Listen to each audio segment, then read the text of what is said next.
guys. 언젠가 함께 아닙니다.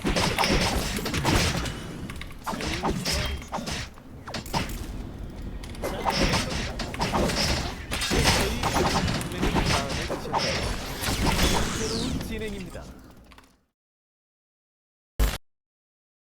Welcome back to the channel, this is ECYoon. Now you might ask, is this another clickbait for Shoichi guide number 15 or something? No, this is actually legit, trust me. If you've been watching my videos, you might have seen my Ironclad Shoichi guide from season 4. And as much as I thought it was good, it never made mainstream and became yet another one of my niche builds. But in this video, I beg to differ. I often check the match histories of Korean Shoichi players in Dmg just in case I'm missing something or if there's anything new. Well, look at what I've come across. KOS, the current rank 1 Shoichi main, is spamming the augment in KR Immortal lobbies right now. And Luminal, the pro player of Always Incheon and ERM winner, is also testing it in recent Shoichi games with a more experimental build.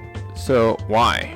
Why not in season 4 but now in season 5? While these KR players didn't specifically say why other than it just feeling good, quote, it's like the old notification Shoichi, my interpretation is that it might be because of the Tac-skill changes. I thought we were on Shoichi and augments. Tac-skills?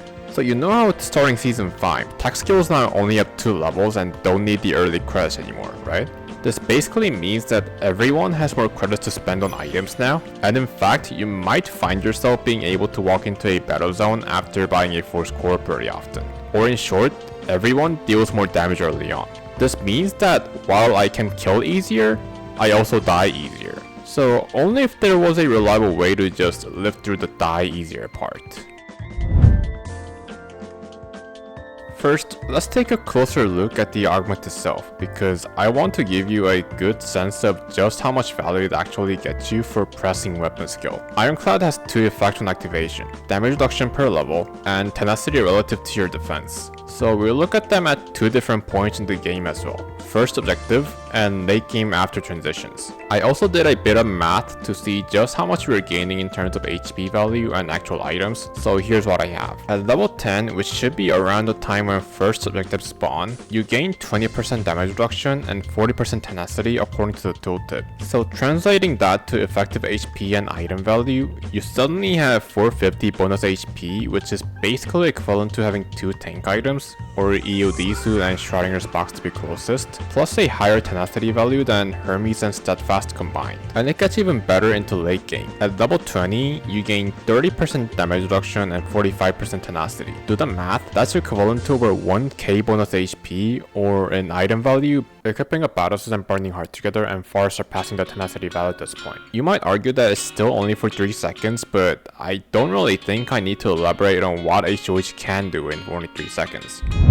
Okay, enough talking numbers, let's look at some applications now. We'll watch 3 clips, each showing different ways to use the augment. The first thing I want to show you is taking advantage of the damage reduction. So to provide some context, I think I can speak for most carries about the feeling when Daniel just presses weapon skill, charges into your face, and you're basically helpless as he eats away your full HP bar inside you. But Ironclad can completely flip it around for us. So here's the clip.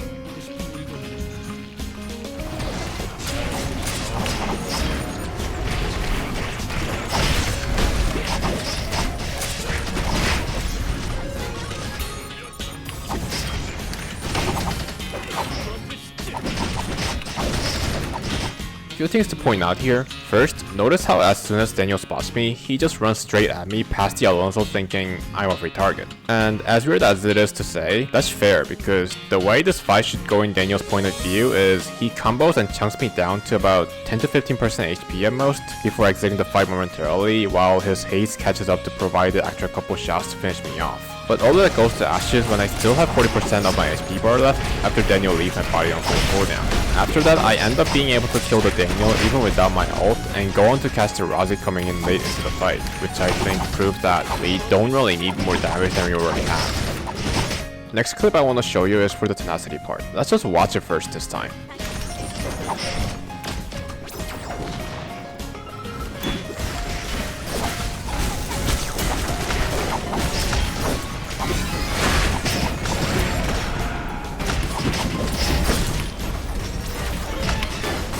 Nice. Couple things here as well.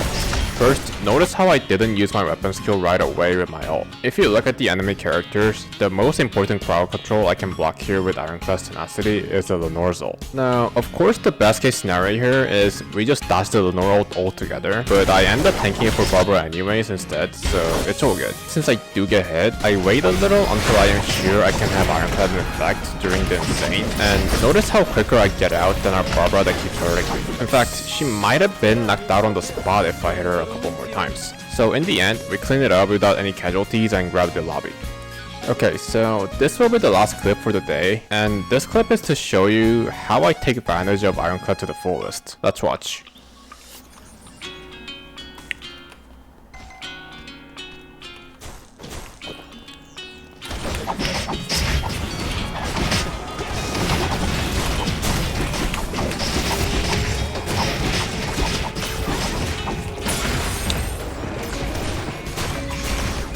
Okay, 1-for-1.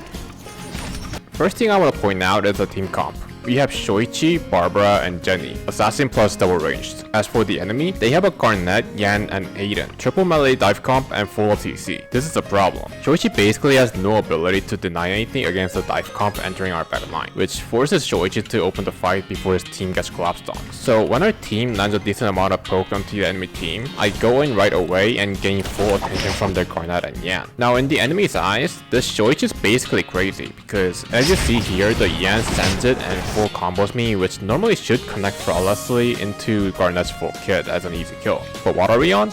Ironclad.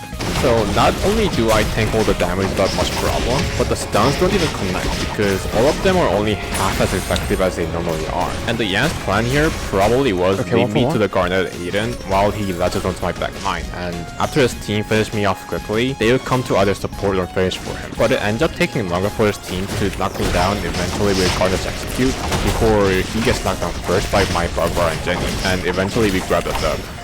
Nice.